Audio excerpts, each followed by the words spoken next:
The Young and the Restless spoilers. Friday's full update, the 12th of June, 2026. Recap. Welcome back to the channel, everyone. Today is a beautiful Wednesday, and honestly, we need to sit down and unpack the absolute madness that just went down in Genoa City because my head is completely spinning. Grab a snack and a drink because we have so much to talk about and I am ready to vent. Let's get right into the drama. I cannot believe what Victor Newman is doing right now. I mean, are we even surprised? No. But am I still furious about it? Yes. I am typing this up late at night, and I am just so frustrated with this man. He literally just got his precious company, Newman Enterprises, back from Phyllis and her crazy AI frame-up.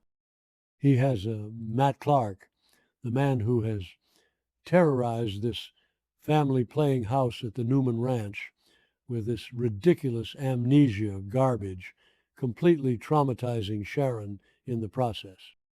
But does Victor care? Of course not, because Victor Newman cannot just sit back, enjoy a victory, and take care of his family. He has to completely obliterate anyone who breathes wrong in his direction. And right now, that person is Cain Ashby. So here is the deal. Cain is not dead. Cain is not rotting in a jail cell. Cain is not on his knees begging Victor for mercy. And in Victor's twisted, egomaniacal universe, that is an absolute crime that must be punished. Remember when Victor tried to pull this exact same overbearing puppet master routine with Jack or Adam over the years? Yeah, didn't work then either. It just causes chaos. But Victor is making this shocking business move to take down Cain, and I am just sitting here screaming at my screen like, really? You have Matt Clark under your roof. Your wife is having massive health crises. Your son is a literal drug addict right now. But sure, let's focus all our billionaire energy on Cain Ashby. Wait, I'm getting ahead of myself. Let's talk about why Cain is even on the radar. Cain had the absolute audacity to blackmail Lily for control of Chancellor Winters using his bone marrow match for Malcolm. That was incredibly low, even for Cain. So part of me is kind of like, yes, crush him, Victor. Let Cain pay for using a dying man's life as a bargaining chip. I want to see Cain squirm. But then I catch myself and realize, why is Victor getting involved? It's not out of the goodness of his cold black heart to protect Lily. It is about control. It is always about control. Victor just wants to prove he is the biggest shark in the tank, and he's using Matt Clark to spy on Cain to do it. I know some people on the forums are loving this ruthless Victor era, but personally, I am so exhausted by it. Okay, back to the point. While Victor is off playing God with the corporate world, can we please talk about Nikki? Finally, I have been watching this show since 2015, and I am so tired of Nikki just standing by Victor's side, nodding along, and letting him dictate her life while she suffers from these mysterious MS headaches. But right now, Nikki is actually doing some good. She is stepping up for Nick, and I am here for it. I am so here for it. Because Nick Newman is a complete and utter mess right now. Do not even get me started on Nick telling Sharon that his recovery is basically as simple as a juice cleanse. I mean, what? Did he forget he was literally shooting up fentanyl and cocaine in a dirty Las Vegas storage room just weeks ago? Nick has this infuriating golden boy complex where he thinks he can just muscle his way through absolutely anything. He told Sharon he's going to his meetings, taking his meds, and he is totally fine.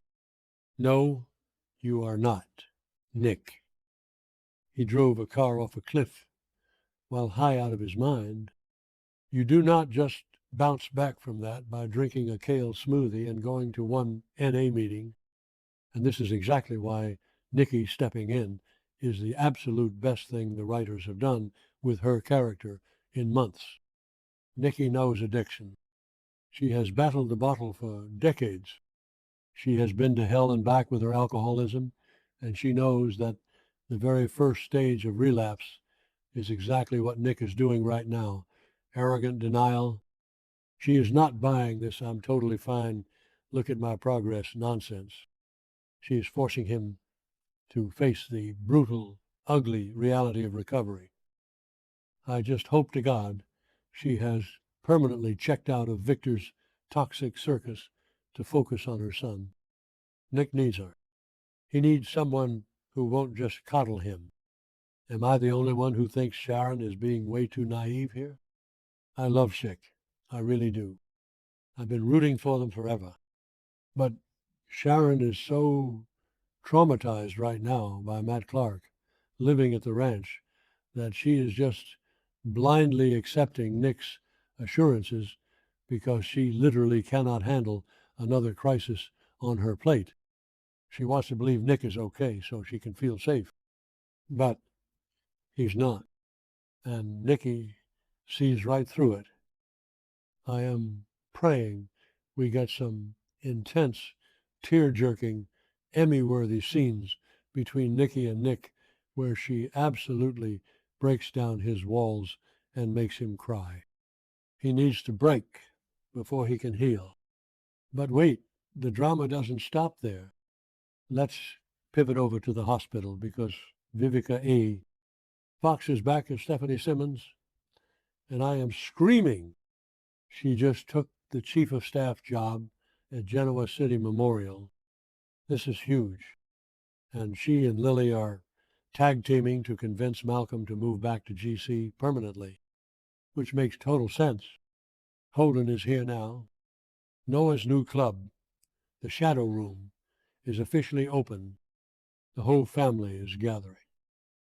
Why wouldn't Malcolm stay? He just survived a bone marrow transplant. He has a son he didn't know about, and he needs his roots. But of course, this is a soap opera, so it can't just be a happy family reunion. Stephanie didn't just uproot her entire life in California and take this massive hospital job just to play happy families.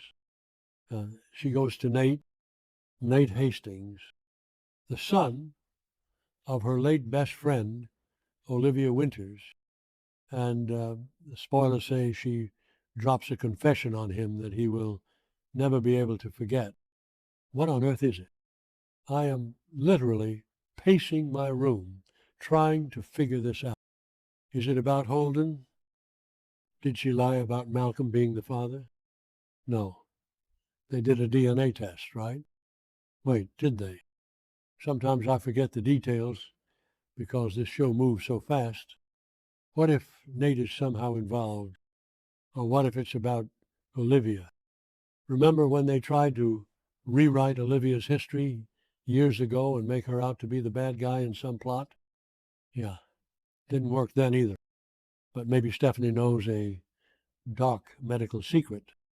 Maybe Malcolm's aplastic anemia was caused by something she did.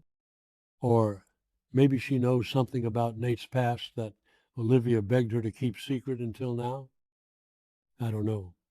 But my jaw is on the floor just thinking about the possibilities. Nate has been so stubborn and corporate lately, and this is going to completely shatter his reality. He needs a good shake-up, honestly. So you have Victor going scorched earth on Kane, Nikki trying to pull Nick back from the brink of a massive overdose, relapse, and Stephanie about to drop a nuclear bomb on Nate's life. I'm honestly exhausted, but I cannot look away. I know some people are complaining that the pacing is too fast right now. or that there are too many storylines happening at once. But personally, I am eating it up. This is the Y and R I fell in love with. High stakes, messy families, and secrets that destroy lives. Just please, writers, do not mess this up. Let Nikki actually save Nick without Victor swooping in to take the credit at the last minute. Let Kane actually put up a fight against Victor so it's not just a boring, one-sided slaughter where Victor wins without breaking a sweat. And for the love of everything holy, make Stephanie's secret worth the hype. I swear, if it's just some boring hospital administrative drama about funding or a lost file, I am going to throw my remote at the TV. We need real, juicy, life-altering drama. Okay, I need to breathe. I'm getting way too worked up over this, and it's way too late at night. But you guys get it, right? We are all in this crazy Genoa City ride together, and when the show is this good, you just have to talk about it.